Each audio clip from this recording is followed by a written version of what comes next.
Welcome back, history enthusiasts. Today, we're delving into a pivotal yet often overlooked chapter in history, the Korean War. In this, we'll explore the forgotten battles, global impact, and lasting legacy of this conflict that shaped the world.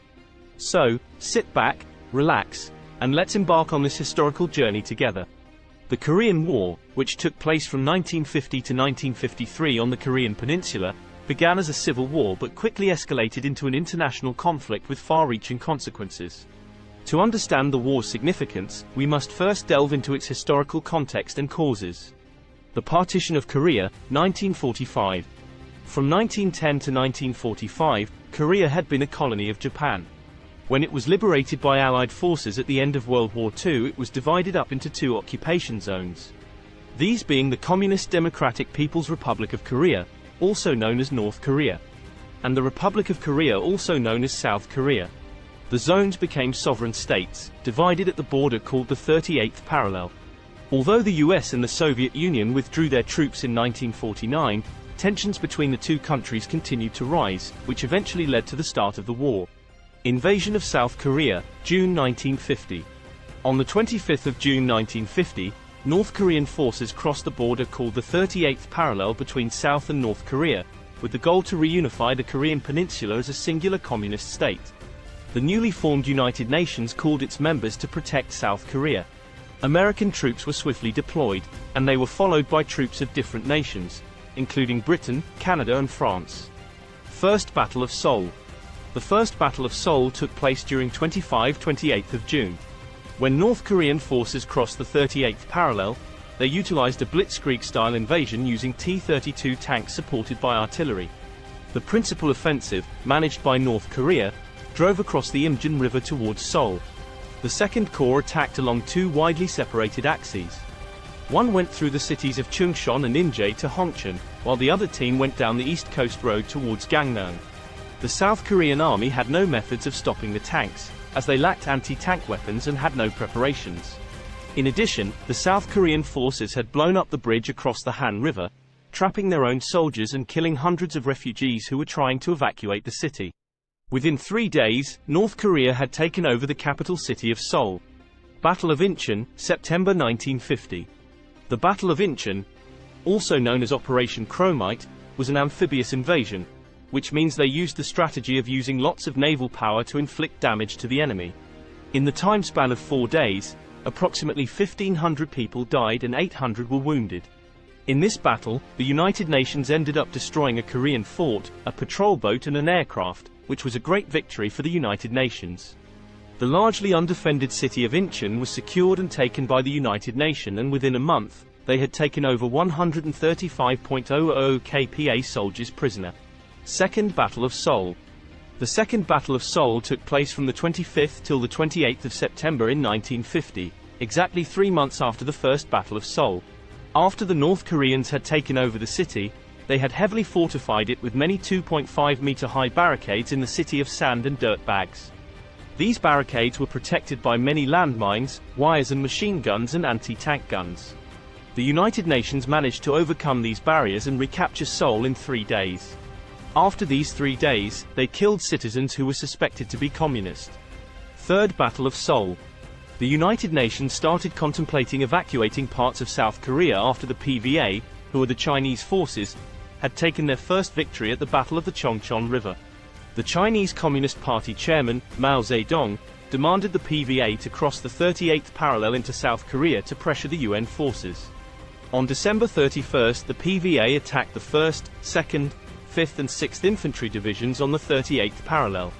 The UN wanted to prevent being overwhelmed by the invaders and retreated from Seoul, resulting in the PVA forces capturing Seoul.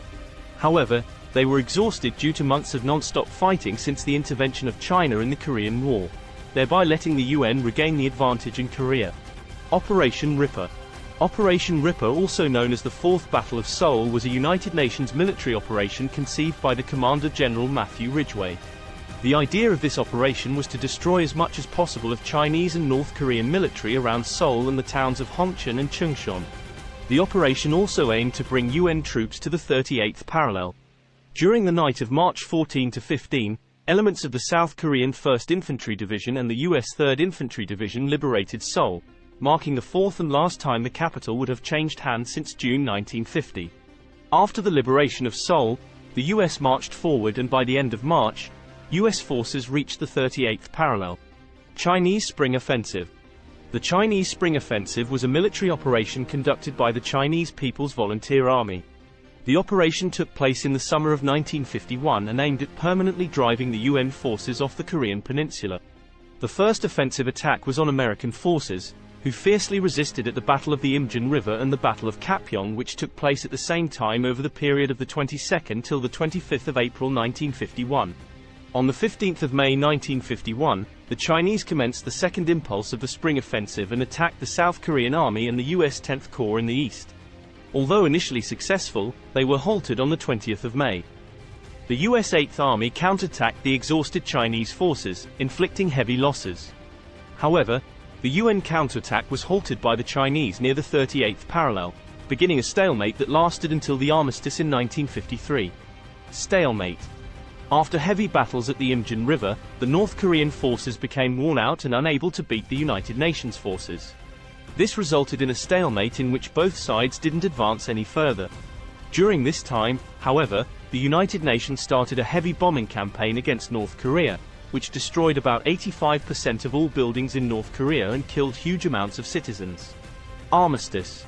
On the 27th of July 1953, U.S. Army Lieutenant William Harrison Jr. representing the United Nations, North Korean General Nam Il representing the KPA and Peng Dehuai representing the PVA, signed the Korean Armistice Agreement. This armistice created demilitarized zones, to separate North and South Korea and ensure that there was no further fighting in those areas. However, a peace treaty was never signed, which means that the Korean War is technically still ongoing. Consequences, casualties. For Korea, North and South Korea stayed divided and families were separated due to the border between the North and the South. There were around 3 to 4 million casualties in the entirety of Korea. The war destroyed most of their factories and industries, meaning North Korea would eventually fall into poverty and could not keep up with South Korea's economic growth. US soldiers stayed deployed in Korea even after the war. For the US had successfully stopped Korea from falling into communist hands. However, the victory had led to massive rearmament, with expenses going up to $60 billion in 1952. The US made a series of alliances with, for example, the Philippines, New Zealand and Australia, and helped build up Japan and signed a peace treaty marking the end of their occupation in 1951. The US refused to make any further deals with China and eventually had a total of 50,000 casualties. For China and the Soviet Union, the war increased tensions between the two because of the fight over who should pay for the war. China realized the USSR was an unreliable partner and started working towards their independence. In 1960, China split from the Soviet Union in an event known as the Sino-Soviet Split, causing tensions between communist powers. Thank you for joining us on this journey through the forgotten battles, global impact, and lasting legacy of the Korean War. Until next time, keep exploring the past, present, and future. Thanks for watching.